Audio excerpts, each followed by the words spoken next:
وہ گانے جن گانوں کو سننے والا انسان کافر ہو جائے گا، اور یہ گانے بہت زیادہ لوگوں میں مشہور ہیں، بہت مشہور سانگ ہیں، اور ان کو بہت زیادہ لوگ سنتے بھی ہیں اور ان کو گنگناتے بھی ہیں۔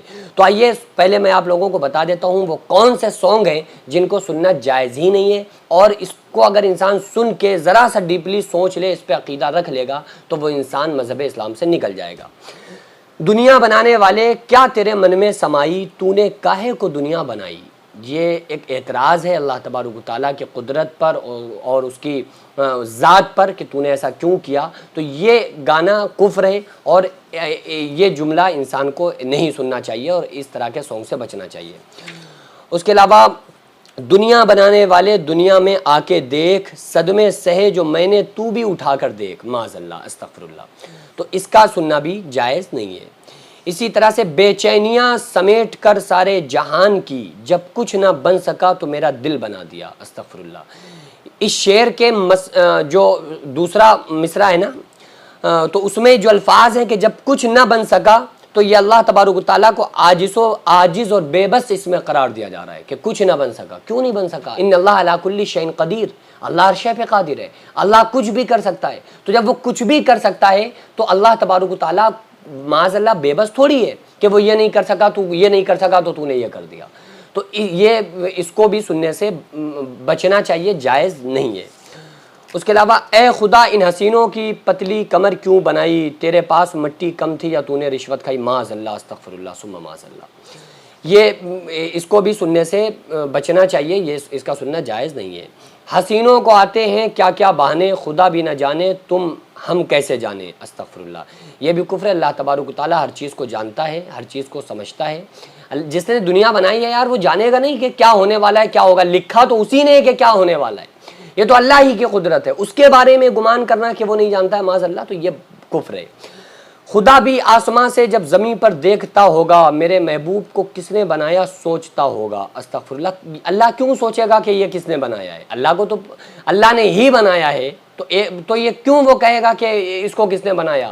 جبکہ اللہ تعالیٰ، بعض لوگ باتوں باتوں میں یہ کہتے ہیں نا کہ اللہ نے بہت سوچ سمجھ کر فیصلہ کیا ہے، یا اللہ بہت سوچ سمجھ کر فیصلہ کرتا ہے، یہ جملہ بھی کفر ہے۔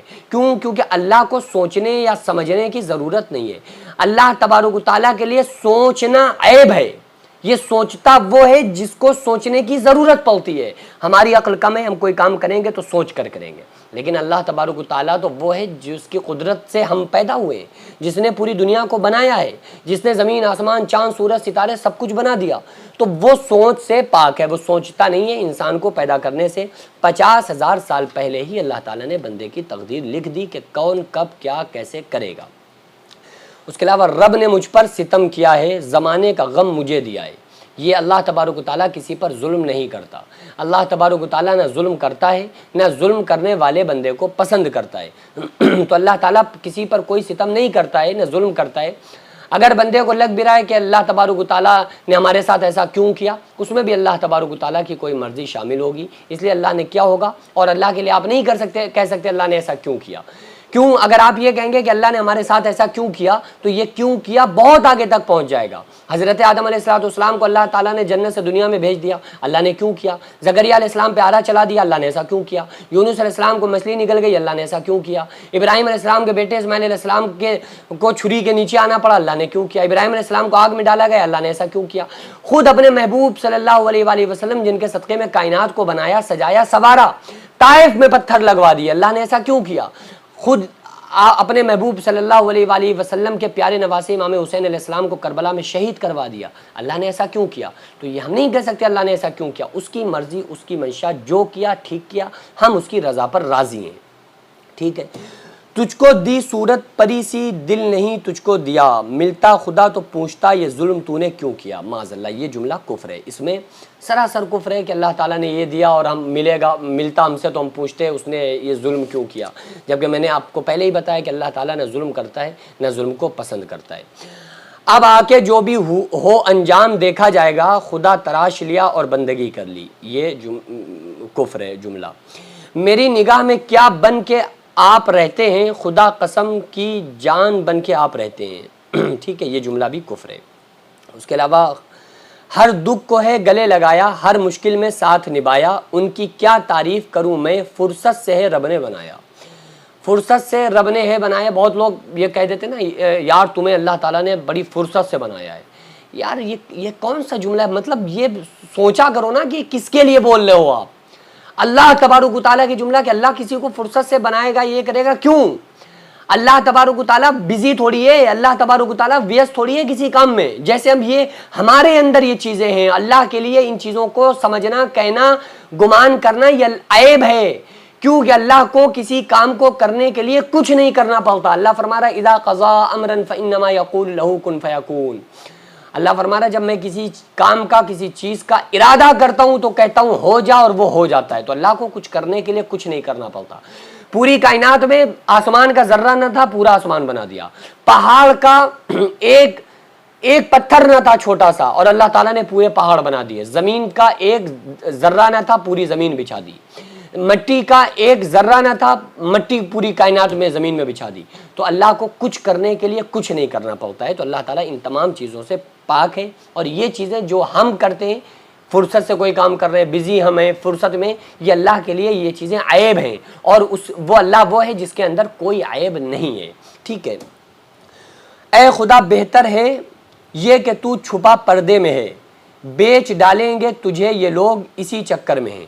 یہ کفر ہے، اللہ تبارک و تعالیٰ کے لیے پر یہ الزام ہے، بہتان ہے، اس سے بچنا چاہیے۔ اب یہ جان لے لے یا رب، یا ایمان لے لے یا رب، دو جہان لے لے یا رب، یا خدا فنا فنا یہ دل ہوا فنا۔ تو یہ جملہ بھی کفر ہے۔ ٹھیک ہے۔ اس کے علاوہ تب سے دیوانہ ہوا، سب سے بیگانہ ہوا، رب بھی دیوانہ لاگے رہے، معاذ اللہ استغفر اللہ۔ یہ جملہ جو ہے یہ بھی کفر ہے۔ رکھوں گا تجھے دھڑکنوں میں بسا کے، تمہیں چاہتوں کا خدا میں نے بنا کے۔ یہ جملہ جو ہے یہ بھی کفر ہے، اس سے سننے سے بچنا چاہیے، اس کا سننا جائز نہیں ہے اسلام میں۔ جو بھرتا نہیں ہے وہ زخم دیا ہے مجھ کو، نہیں پیار کو بدنام تو نے کیا ہے، جسے میں نے پوجا مسیحا بنا کر، پتہ نہیں کیا ہے۔ بہرحال یہ بھی اگر ہے آپ کو یاد ہو تو سمجھ لیجئے گا کہ اس کا بھی یہ بھی سننا جائز نہیں ہے۔ میں پیار کا پجاری، مجھے پیار چاہیے، رب جیسا ہی مجھے سندر یار چاہیے، معاذ اللہ۔ رب جیسا ہی سندر مجھے یار چاہیے کا کیا مطلب ہے؟ اللہ تبارک و تعالیٰ نے ساری کائنات کو بنایا ہے، جنت میں نیک لوگ جانے کے بعد جو سب سے عظیم، سب سے بڑا جنتیوں کے لیے کوئی تحفہ ہوگا تو وہ اللہ کا دیدار ہوگا۔ اللہ کا دیدار سب سے بڑا عظیم تحفہ بندوں کے لیے ہوگا، کہ جب بندے اللہ کو دیکھیں گے تو اپنا ہوش کھو بیٹھیں گے، کہ جس کو کبھی نہیں دیکھا اس کے سامنے سجدے میں سر جھکائے ہوئے ہیں، جب اس کو دیکھیں گے تو کیا بندوں کا حال ہوگا۔ تو اللہ جیسا یار، اللہ تو وحدہ لا شریک ہے، اس کا ہمسر کوئی نہیں، لیس کمثلہ شیء، اس کے مثل کوئی چیز نہیں ہے۔ قل هو اللہ احد اللہ الصمد، وہ پاک بے نیاز ہے، اس جیسا کوئی نہیں ہو سکتا۔ قل هو اللہ احد، وہ اکیلا ہے، واحد ہے، کوئی اس جیسا نہیں ہے۔ تو اس جیسا طلب کرنا یہ کفر ہے۔ قسمت بنانے والے ذرا سامنے تو آ، میں تجھ کو یہ بتاؤں کہ دنیا تیری ہے کیا۔ یہ کفر ہے۔ اللہ تبارک، بھائی شاعری ہے، ٹھیک ہے، شاعری کو اس میں رکھنا چاہیے، شاعری کو شعر کے ایسے رکھنا چاہیے نا۔ شاعری کس کے لیے کی جا رہی ہے؟ اگر کوئی شاعر ہے اور وہ یہ کہہ رہا ہے کہ شاعر کا دماغ وہاں جاتا ہے جہاں پر سورج کی شعائیں نہیں جاتی ہیں، تو بھائی ایسی شاعری کر کیوں رہے ہو؟ اگر کر بھی رہے ہو تو پھر عوام کو سنا کیوں رہو؟ اگر کسی شاعر نے کوئی شعر کہا، اس پر لوگوں نے اعتراض کیا، پھر شاعر سمجھاتا ہے کہ ہمارا مطلب یہاں سے ہم نے مراد یہ لیا ہے، تو بھائی آپ ایسی شاعری کیوں کر رہے ہو؟ اگر کر بھی لی تو پھر ایسے لوگوں میں پڑھو نا جو لوگ وہ سمجھنے والے ہیں۔ اب آپ عوام میں وہ چیزیں پڑھ رہے ہو، عوام تو نہیں سمجھ رہی ہے، عوام کو تو یہ پتا ہے کہ بھائی جو ہمیں سمجھ میں آ رہا ہے یہی شاعری ہے، جو آپ سمجھا رہے ہو، جو آپ پڑھ رہے ہو، ہم تو بس یہی سمجھیں گے۔ اب آپ کے من میں کیا ہے، آپ کا دماغ کہاں گیا تھا، اس سے عوام کو مطلب نہیں ہوتا ہے۔ اس لیے شاعر کی شاعری بھی ایسی ہونا چاہیے جو ہر بندے کے سمجھ میں آ جائے اور عوام پر اس کا غلط اثر نہ پڑے۔ شاعری بھی علم کے درمیان اندر ہی رہنا چاہیے، یا اگر ایسے کوئی شعر ہے بھی جو شاعر سمجھ رہا ہے، شاعر نے اس کا دوسرا مطلب نکالا ہوا ہے، تو پھر اس کو یا تو واضح کیا جائے عوام کے سامنے، یا پھر ایسے شعر کو صرف علماء میں پڑھا جائے، عوام کے بیچ میں نہ لایا جائے۔